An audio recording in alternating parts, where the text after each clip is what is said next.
Para sahabat, saya sekarang akan berbicara tentang sesat pikir atau salah kaprah orang memahami pemerintah.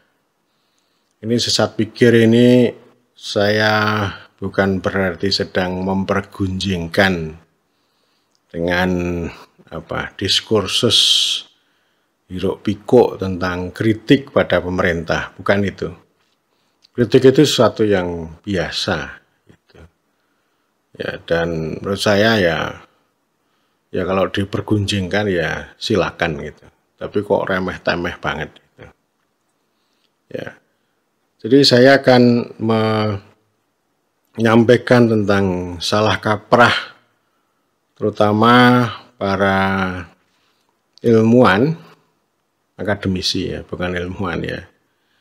Akademisi yang menekuni studi-studi yang terkait dengan pemerintahan, tentu termasuk ilmu pemerintahan.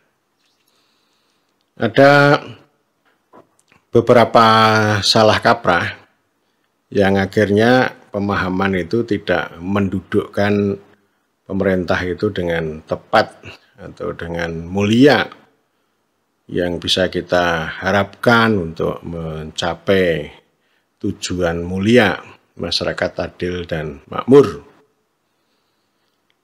Pertama, orang memahami pemerintah itu sebagai birokrasi dan birokrasi sebagai pemerintah. Ya memang dalam praktek ya birokrasi itu kan mesinnya pemerintah. Paling tidak diperintah oleh pemerintah untuk menjalankan kebijakan pemerintah. Tetapi bukan berarti bahwa birokrasi adalah pemerintah dan pemerintah adalah birokrasi. Dan kemudian memang dalam prakteknya salah kaprahnya luar biasa. Mulai dari seorang camat yang mengklaim sebagai pemerintah kecamatan. Dan yang lain-lain itu juga dalam bentuk praktek.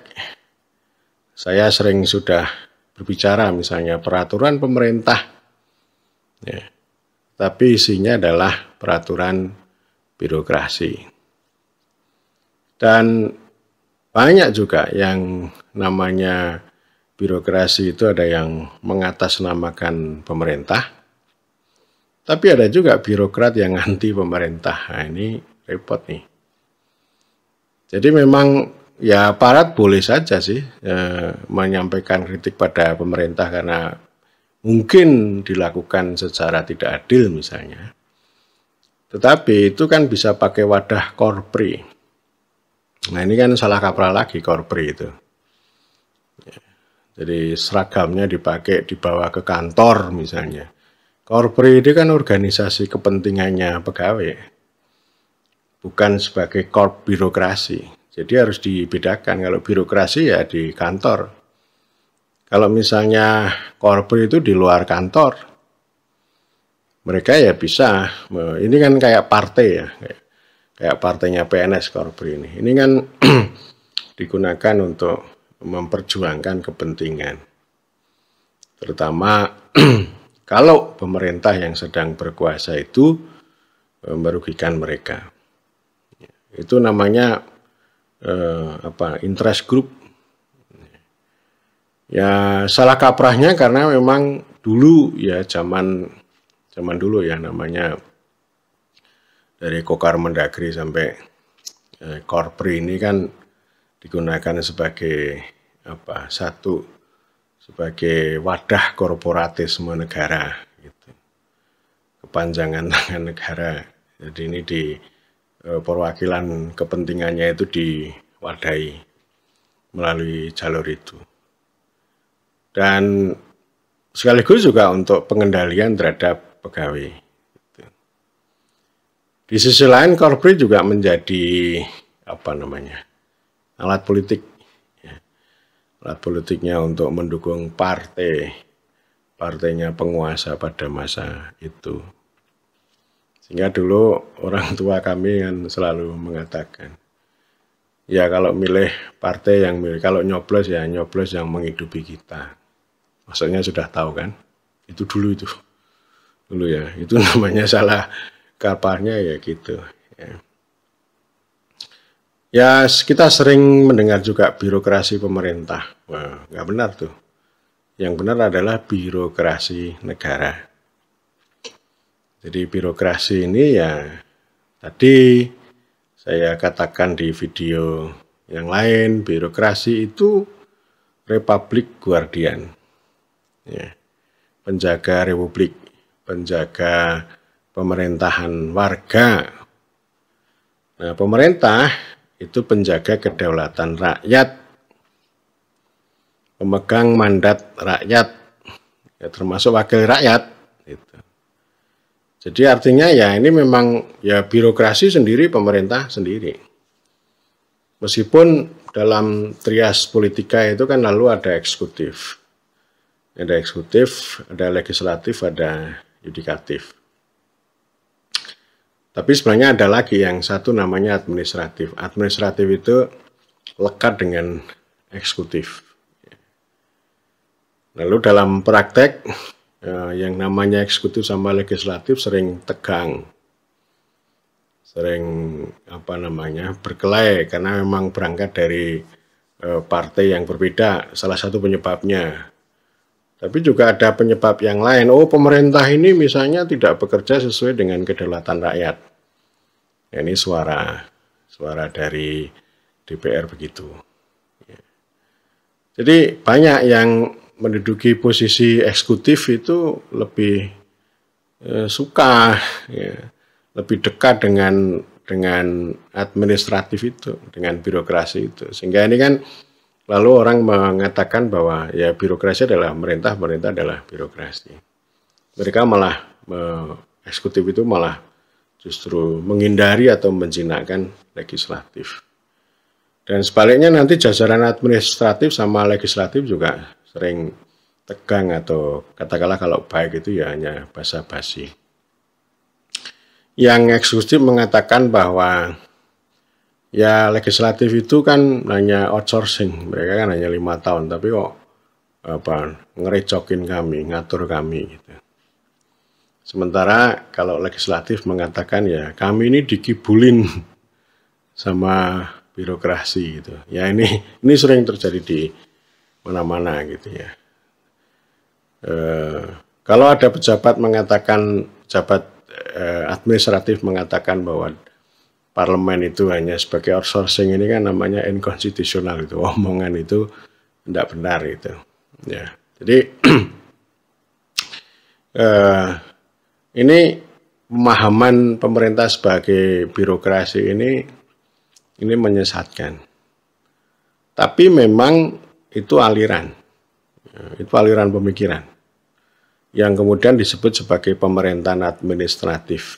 Ya, atau negara administratif, negara birokratik, pemerintahan pegawai dan sebagainya ya.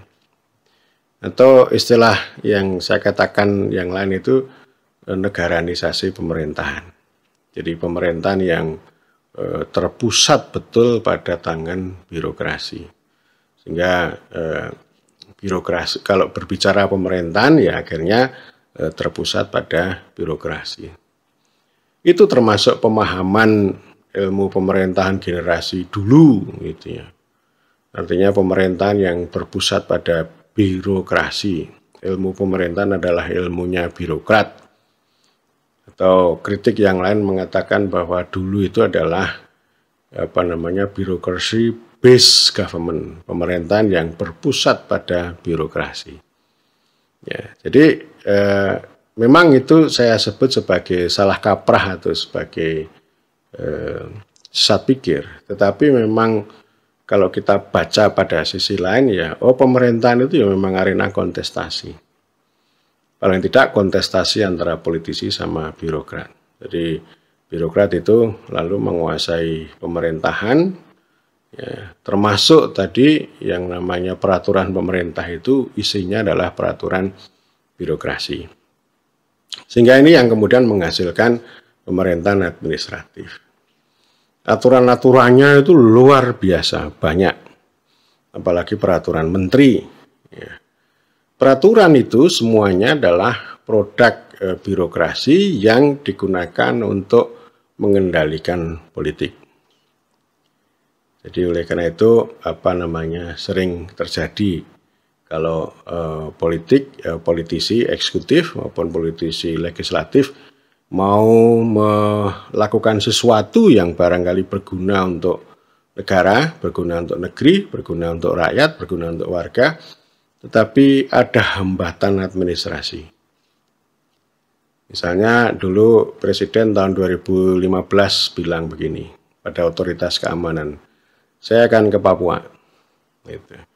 Lalu otoritas keamanan mengatakan, mohon maaf Pak, kami memberikan saran sebaiknya tidak karena keamanan tidak mengizinkan. Gitu. Lalu Presiden mengatakan, tugas kalian itu bukan mengatur saya, tetapi mengamankan saya.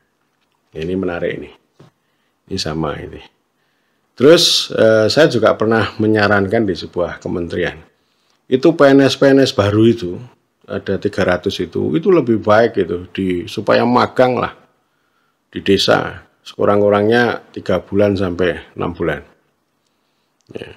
Jadi biar betul-betul dalam mendengar langsung, melihat langsung, merasakan langsung gitu suasana kebatinan dan kehidupan orang desa. Sehingga kalau memandang, memikirkan, membuat sesuatu untuk desa itu tidak ngawur gitu.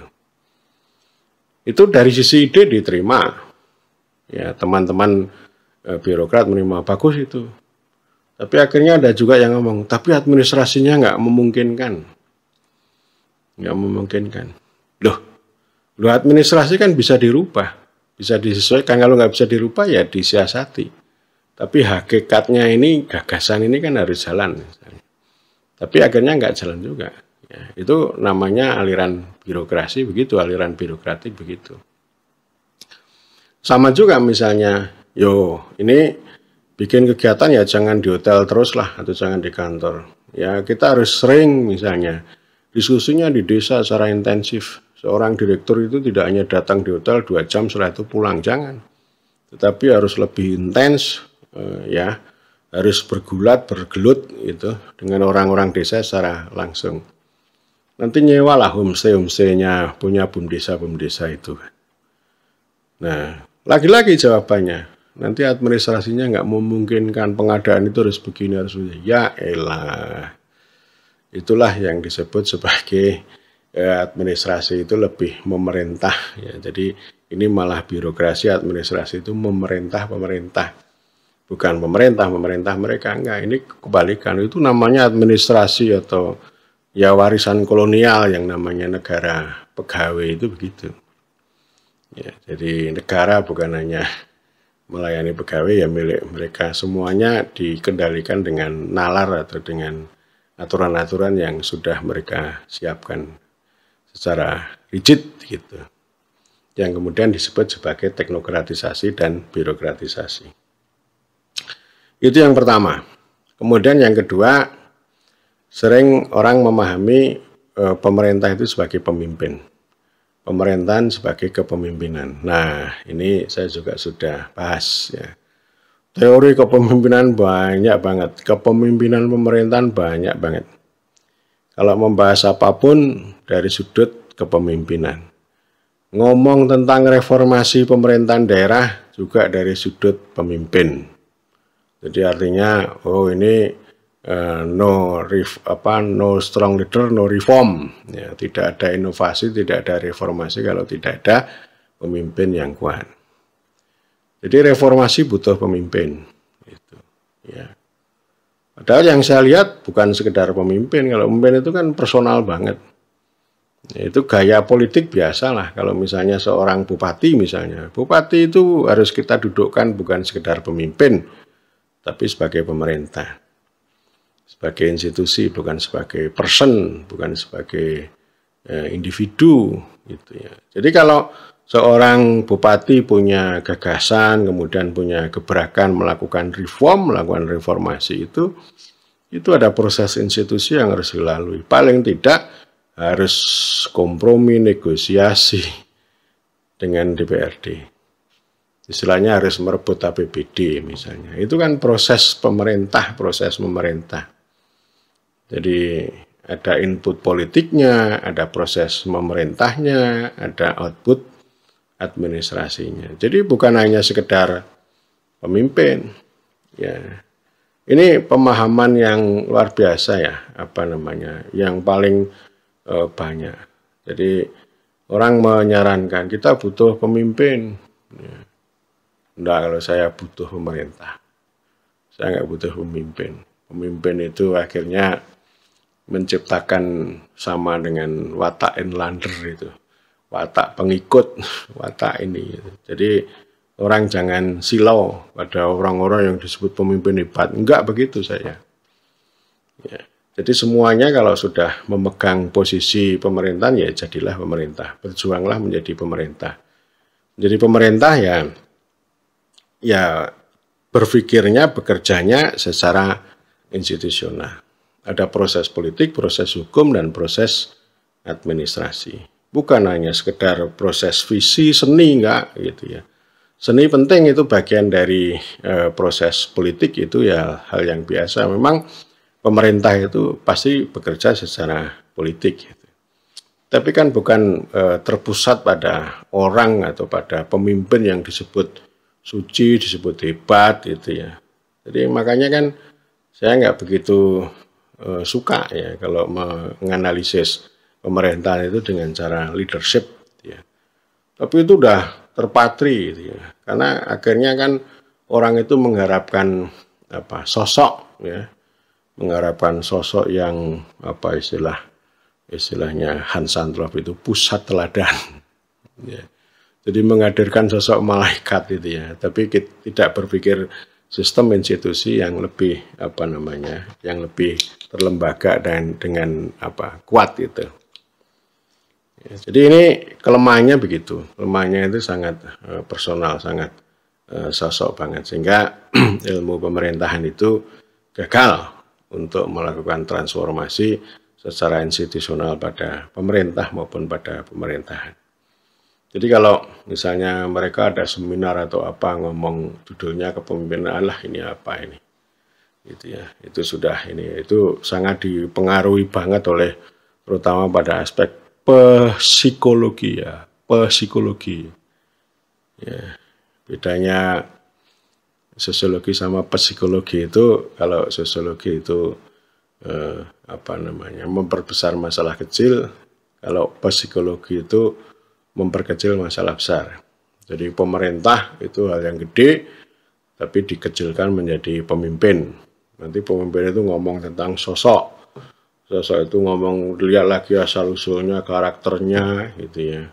Kemudian, ya gitu-gitulah. Akhirnya waktu kita habis untuk ngomongkan seseorang itu. Ya kalau kita berpemerintahan kan institusi yang harus dikemukakan atau diutamakan. Itu kan sama juga dengan ini kalau dalam teori kan teori strukturasi struktur atau aktor atau ayam atau telur, duluan mana ayam atau telur gitu. Kalau saya ya bilang ayam ya, meskipun ayam berasal dari telur gitu ya, tapi kan telur itu dilahirkan oleh ayam. Telur tidak bisa tidak bisa melihat ayam bisa melihat telur gitu. Jadi ayam itu struktur. Sama kalau ketika orang mengatakan ya desa itu bisa berubah kalau ada kepemimpinan yang hebat sama kapasitas SDM. Konyol itu. Konyol. Lalu saya mengatakan apa gunanya kita bernegara? Apa gunanya hukum? Apa gunanya structure of law? Apa gunanya undang-undang? Apa gunanya struktur-struktur yang banyak itu?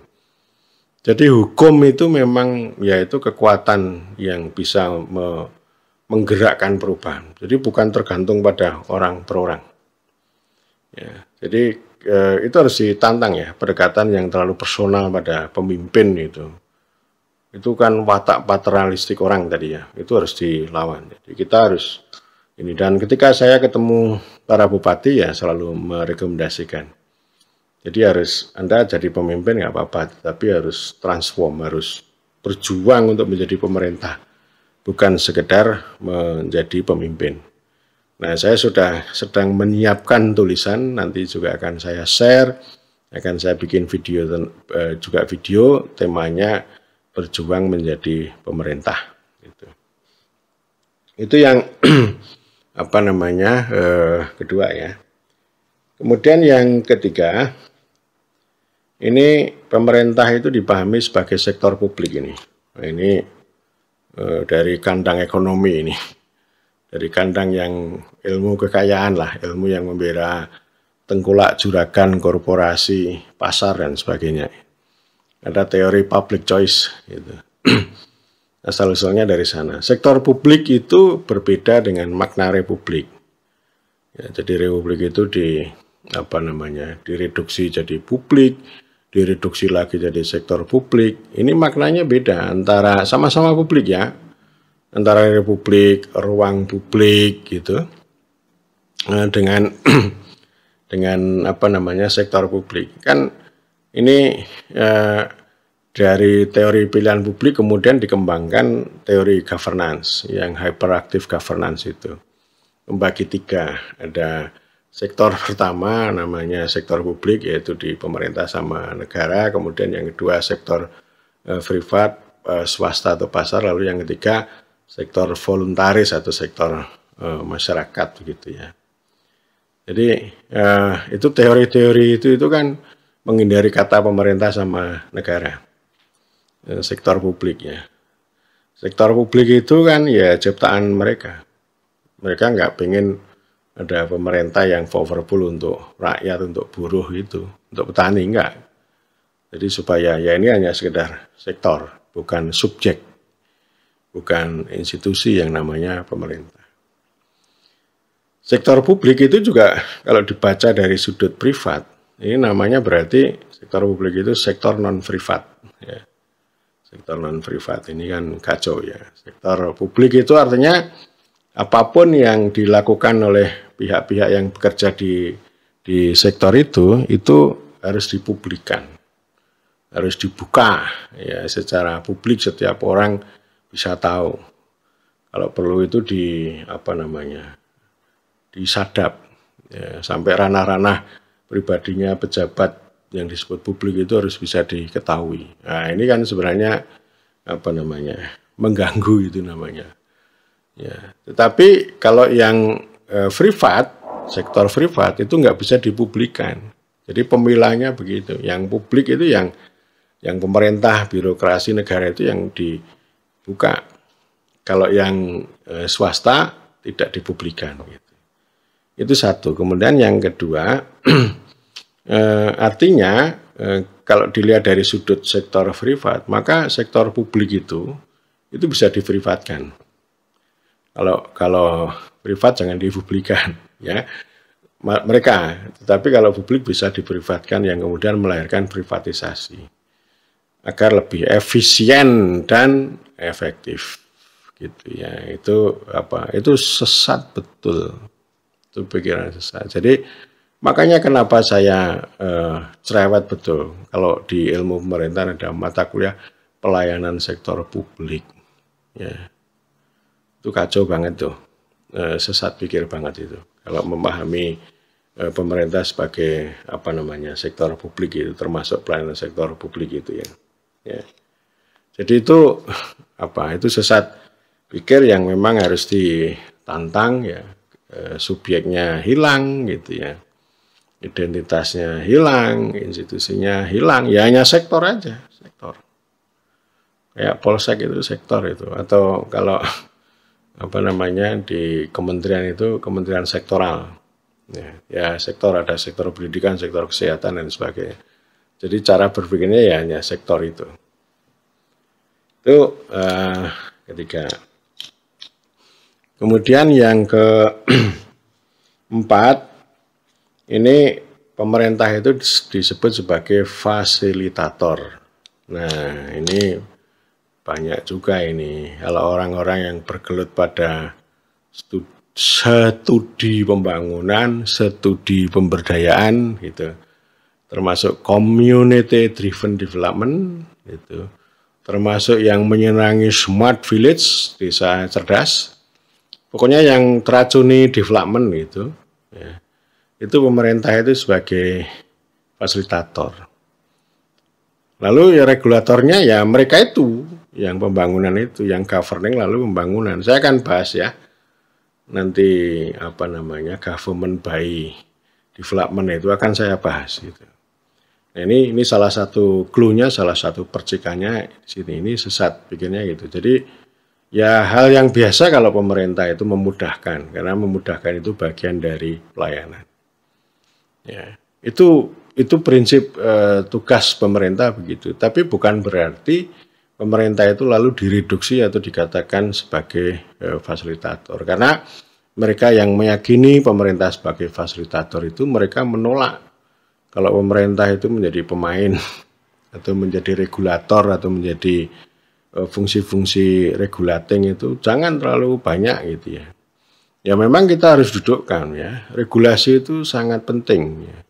Tapi bukan berarti regulasinya lalu ada cara berpikir seperti birokrat atau negara peraturan atau negara peratur, negara pengatur. Enggak, regulasi sangat dibutuhkan karena itu sebagai perangkat hukum untuk memastikan keadilan gitu ya, memastikan kepastian dan sekaligus juga kemudahan. Saya sudah berkali-kali bilang bahwa hukum itu ya ekspresi kanalisasi kehendak politik untuk menjaga kepentingan publik gitu ya. Dan sekaligus juga untuk memastikan keadilan supaya tidak ada orang yang merampas terhadap hak orang lain, itu kan butuh hukum tuh. Jadi mulai dari konstitusi gitu ya, kemudian apa namanya undang-undang dan seterusnya gitu. Tetapi yang terjadi justru ini perangkat-perangkat peraturan tadi yang saya katakan ini kan untuk membatasi pemerintah. Ya, pemerintah itu cukup sebagai fasilitator. Lalu pemainnya siapa gitu ya? Pemainnya ya kelompok masyarakat atau swasta atau yang lain gitu ya. Nanti kalau ada masalah repot gitu. Ini sering terjadi pada proyek-proyek pemberdayaan yang masuk ke desa. Jadi kepala desa itu hanya sebagai fasilitator, nggak boleh mengatur, nggak boleh campur tangan. Jadi program itu masuk ke dalam desa melalui desa, tetapi tanpa desa. Jadi orang permisi ke sebuah rumah gitu, lalu tuan rumahnya itu diusir atau disuruh duduk manis. Lalu mereka itu yang akan menjadi pemain. Ya. Nah ini itu saya kira sesat pikir yang yang harus dilawan terus ya. Jadi kalau kita ngomong konsep-konsep reinventing government, lalu good governance, smart village, community driven development itu selalu pasti muaranya ke sana. Isinya ke sana. Pemerintah itu cukup untuk menjadi fasilitator, bukan regulator, bukan protektor gitu ya. Jadi ini aneh nih, orang-orang ini memahami para sarjana ini pengen pelayanan publik yang baik. Tapi mana mungkin pelayanan publik yang baik kalau pemerintah hanya menjadi fasilitator. Ya semuanya yang ada itu fasilitas publik yang dinikmati oleh publik itu kan itu keputusan politik pemerintah. Pakai politik itu, pakai regulasi itu, pakai hukum itu. Bukan kerja-kerja fasilitator. Kalau kerja fasilitator itu namanya LSM. Ya, mosok pemerintah kok fasilitator kayak suruh jadi LSM itu ya. Ini kan sekali lagi ini namanya salah kaprah, sesat pikir, dan itu banyak itu yang kayak gitu itu. Orang yang menyukai kalau ngomong empowerment dalam pengertian pemberdayaan, kalau pemberkuasaan lain. Gitu ya. Yang kelima itu pemerintah sebagai pengemudi. Ya. Ini Rikoff gitu ya, reinventing government yang disukai oleh mendiang Profesor Tali Siduhundraha gitu ya. Jadi bikin kibernologi, gambarnya buku itu kapal gitu ya, karena itu dimaknai sebagai pengemudian. Saya sudah bicara itu ya, dan Profesor Purwosantoso juga sudah banyak mengkritik karya ini ya, karya pengemudian ini. Jadi kibernologi atau ilmu pemerintahan itu kalau menurut cara pandang ini itu bukan bicara hal ehwal pemerintah, tapi bicara hal ehwal mengemudi, steering ya, bukan rowing tapi steering. Itu sebagai nahkoda. Lalu yang lain itu yang ada di kapal itu namanya penumpang. Jadi kalau pemerintah punya fungsi mengemudi atau steering itu, lalu warga itu ditempatkan sebagai customer, ya, sebagai konsumen. Itu Profesor Tali Siduundraha itu kan gitu ya. Jadi pertama sebagai pengemudi, kemudian yang kedua itu sebagai produsen, gitu, memproduksi layanan publik itu. Nah, nanti warga ini sebagai pengguna gitu, sebagai user, sebagai customer gitu. Itu banyak itu orang yang kalau saya lihat di Google orang bikin paparan untuk diklat itu isinya user, consumer gitu ya, produsen gitu. Steering, pokoknya yang reinventing government, buku yang diterjemahkan menjadi mewirausahakan birokrasi itu alirannya begitu. Itu sesat pikir banget. Jadi ilmu pemerintahan menjadi ilmu pengemudian. Jadi pemerintah itu tukang kemudi, yang mengemudi. Gitu. Ya, jadi kalau sebagai pelanggan atau sebagai customer itu kan ya kayak kita naik pesawat aja itu loh, atau kayak kita ke toko gitu. Ini misalnya petani ke toko nyari pupuk gitu. Oh, mohon maaf pupuknya lagi kosong ini, belum datang ini. Ya sudah kan selesai omongannya, lalu si petani pulang.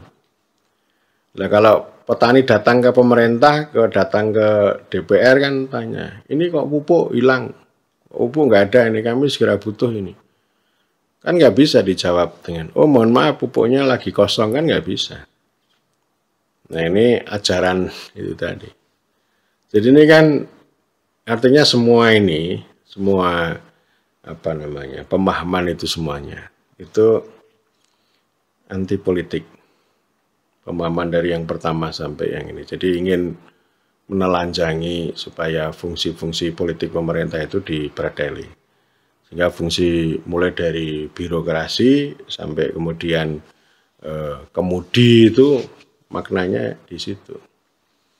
Ya bagaimana kalau yang awal itu berpusat pada birokrasi, yang sekarang itu berpusat pada cara-cara running government like business. Jadi menjalankan pemerintah itu seperti bisnis. Lalu yang disebut pejabat-pejabat itu jadilah seperti manajer gitu, yang bekerja secara efisien dan efektif, produktivitas gitu ya. Padahal kalau di kenyataan kan persoalannya bukan sekedar itu. Ya. Nah mereka menyarankan ya politiknya dihilangi, kan ya nggak bisa. Yang namanya politik itu kan melekat pada manusia. Dan oleh karena itu mulai dari birokrasi sampai administrasi, manajemen itu kan menyesuaikan, bukan sebaliknya. Bukan politik diminta untuk menyesuaikan manajemen, gitu. Tapi harus manajemen yang harus menyesuaikan. Gitu. Ya sama, misalnya kalau presiden populis pengen mengurangi protokol misalnya. Kan bukan berarti presiden harus mengikuti protokol, tapi ya penjaga protokol yang harus menyesuaikan kehendak presiden. Kenapa begitu? Ya karena protokol ini kan itu tadi, itu perangkat birokrasi untuk memblokade hubungan antara rakyat sama pemerintah. Diblokade. Nah, ini kan diterobos oleh presiden. Karena itu ini saya katakan presiden ini sedang berjuang menjadi pemerintah. Ada banyak contoh ya bagaimana Presiden ini sedang berjuang. Bukan lalu ngomong good governance enggak. Tapi ngomongnya negara hadir. Ya. Jadi ini artinya ya nalar-nalar seperti itu tadi yang harus dikembangkan. Nalar politik yang harus dibalik, cara berpikirnya harus dibalik. Bukan administrasi yang lebih berkuasa lalu politik mengikuti administrasi, tapi administrasi yang mengikuti kehendak pemerintah, kehendak politik. Jadi ini untuk apa namanya? Makanya kan urutannya input politik, proses pemerintah, dan output administrasi. Gitu. Jadi ya pemerintah itu bukan di output administrasi itu, tapi ada di ranah antara input politik sama proses pemerintah, satu poin. Kemudian yang kedua adalah itu tadi bagaimana pemerintah menjalankan proses pemerintah, membuat kebijakan dan membuat hukum itu untuk mengendalikan output administrasi. Administrasinya kalau mengganggu ya dipotong, diperbaiki gitu. Nah kan gitu ya. Jadi artinya kalau orang itu mau progresif, mau berubah ya harus jadi pemerintah. Pemerintah itu dimandatkan untuk lebih dinamis. Ya. Kalau administrasi ya gitu, meskipun cita-citanya itu efisiensi dan efektivitas, tetapi baik itu strukturnya maupun cita-citanya itu sebenarnya sedang mengurung pemerintah dengan sangkar besi gitu. Ya. Jadi melemahkan pemerintah. Termasuk ilmu pemerintahan juga begitu. Ini pemerintahan ini itu kan punya nasib yang sama dengan ini ya, dengan pertanian dan perdesaan ya. Hampir sama gitu. Meskipun nanti ada titik bedanya. Kesamanya apa? Subjeknya merucut lepas ya subjeknya ya. Kalau pemerintah itu kan paling tidak ya dipahami macam-macam pemerintahan itu, tapi satu poin yang mau saya katakan baik secara institusional maupun secara normatif, pemerintah itu kan hal ehwal pemerintah. Ya. Kalau pemerintahan itu lepas dari pemerintah nanti bisa macam-macam, akhirnya yang memerintah kan bukan pemerintah. Jadi ini pemerintah punya ini pemerintahan itu, bukan miliknya birokrasi, bukan pemerintah lalu ke pengemudian kayak kapal, enggak, gitu. Ya. Jadi pemerintah itu, ya, itu subjek. Kalau ilmu pemerintahan ya ilmu yang mempelajari hal ehwal pemerintah. Ya subjeknya pemerintah, institusi pemerintah, ya. Memerintah negara. Ini kan SPO-nya jelas ini. Ya. Jadi bahasa itu penting ya, bahasa, keyword, kata kunci, lalu diskursus itu penting. Bahasa itu kekuasaan, paling tidak untuk memberkuasakan. SPO itu jelas, subjek predikat objek. Jadi subjeknya itu harus jelas, harus seto gitu. Itu bagian dari pemberkuasaan itu di situ. Ya, menempatkan subjek. Kalau pemerintahan ilmu tentang fenomena pemerintahan, nah itu mengaburkan itu. Fenomena pemerintahan itu apa sih? Gitu. Jadi kecamatan itu juga fenomena pemerintahan. Tapi kan tanpa pemerintah misalnya. Jadi subjeknya merucut atau lepas, sama juga. Pertanian ini kan sebenarnya ya hal ehwal tani. Gitu. Tapi kan orang sarjana pertanian kan nggak ngomong tani. Kalau ngomong tani itu objek aja, yang disuluh hanya sisanya sisa aja. Tapi yang lebih dipentingkan adalah pakai ilmu agriculture. Jadi bukan passion gitu ya, bukan petaninya, tapi agriculture-nya. Itu ngomong tentang lahan, ngomong tentang pupuk, ngomong tentang alat, ngomong tentang produktivitas. Jadi kalau kita ngomong pertanian pasti sekian ton gitu. Lalu pertanyaannya sekian ton itu milik siapa? Oh ternyata bukan milik tani. Artinya subjeknya merucut ini, lepas. Sama juga ngomong desa juga, perdesaan juga gitu. Bukan bicara hal ehwal desa. Tapi pakai rural. Bukan village tapi rural. Ya, jadi ketika ngomong perdesaan itu akhirnya desanya lepas. Lalu hanya ruang kosong aja yang bebas diorek-orek oleh orang Jakarta, seperti kertas putih itu mandangnya gitu. Padahal enggak. Nah, itu nanti akan saya dalami lagi yang soal ini ya. Jadi ngomong perdesaan ya intinya adalah ngomong desa. Jadi ini kalau pertanian itu dikaji dengan agriculture itu, kalau perdesaan dikaji dengan rural itu, ya itu ilmunya ya. Nah, sayangnya di pemerintahan itu tidak dikaji dengan government. Ini bedanya di situ. Jadi tiga itu sama-sama merucut, sama-sama lepas subjeknya. Ya. Kalau pertanian merucut subjeknya karena dikaji dengan agriculture, bukan ngomong vision gitu. Lalu subjek desa dalam perdesaan itu juga lepas karena yang dikaji rural gitu. Pakai rural cara mengkaji desa. Ini sebaliknya ini. Kalau di pemerintahan ini, pemerintahnya merucut, pemerintahnya lepas, bukan karena menggunakan perspektif government gitu, tetapi pakai birokrasi, manajemen, tata kelola, teknologi, dan sebagainya. Gitu. Terus pembangunan, gitu. Jadi ya akhirnya pemerintahan itu bisa dikatakan macam-macam, bisa dikatakan sebagai apa namanya ya hal ehwal birokrasi, atau kalau yang sekarang itu pemerintahan itu sebagai industri. Jadi bukan apa namanya bukan hal ehwal apa pemerintah. Gitu. Pemerintahnya jadi lepas sehingga kita tidak bisa memiliki pemerintah yang betul-betul kuat. Nah, orang lalu di ilmu pemerintahan kan lalu yang dikaji bukan pemerintah tapi pemerintahan itu sebagai fenomena, sebagai proses, sebagai mekanisme, sebagai prosedur gitu. Lalu subjeknya siapa? Ya tadi sektor publik gitu. Ya, jadi disederhanakan ya. Jadi ini ilmu yang tidak memberkuasakan. Ilmu yang tidak mengikuti kaidah bahasa Indonesia. Ya, jadi bahasa Indonesia itu dahsyat kok. SPO gitu ya, subjek predikat objek. Itu daulat subjek. Ya.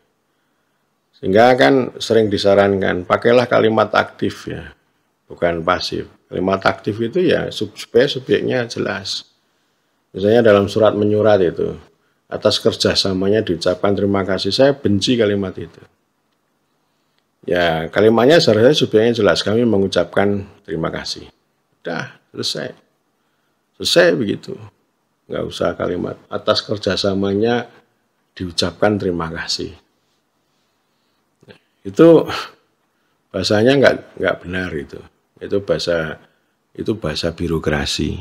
Ya, bahasa birokrasi yang sudah salah kaprah dan sesat pikir yang itu melemahkan subjek. Jadi tidak memberkuasakan. Saya kira gitu ya, 5 salah kaprah atau 5 sesat pikir itu sesat pikir pemerintah gitu. Termasuk saya kira juga pemerintahan, dan saya akan ngomong ini terus saja ya. Saya nggak tahu ada yang nonton atau enggak, ini ngaruh atau enggak ya. Tapi mudah-mudahan paling tidak saya bisa mempengaruhi di sekitar saya. Meskipun itu juga susah gitu. Tapi ya inilah bagian dari perkuat dan komunitas ilmu pemerintahan ini bisa juga menjadi arena atau menjadi ranah yang kita gunakan untuk memperjuangkan itu. Kita mendudukkan pemerintah sebagai subjek, sebagai institusi, dan sekaligus kita juga memuliakan, bukan memuja, bukan memuji, bukan menjilatnya, tapi bisa dikritik. Ya, governmentality bisa kita gunakan untuk mengkritik supaya pemerintah itu duduk, diutamakan untuk supaya punya kuasa, supaya punya kewenangan yang memadai untuk mengatur, mengurus negara, agar negara itu melayani dan melindungi orang banyak. Saya kira begitu. Makasih.